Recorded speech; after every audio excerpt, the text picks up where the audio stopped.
tauge. Sarap ng tauge, guys. Yan, oh. Masarap ang aking tauge. Nilagyan ko siya ng para siyang kikiam. Kikiam ba yan? Hiniwa-hiwa ko siya. Tapos, ayan na.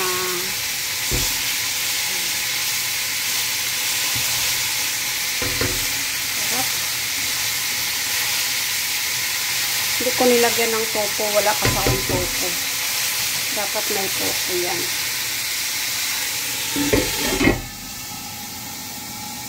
Thanks for watching. Have a nice day, everyone. God bless.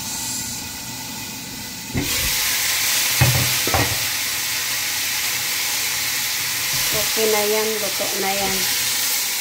Kasi pag masyadong lata, pangit. Okay na yan siya, guys. So, wow. Ayan, oh. Complete yan sa ricado. Masarap.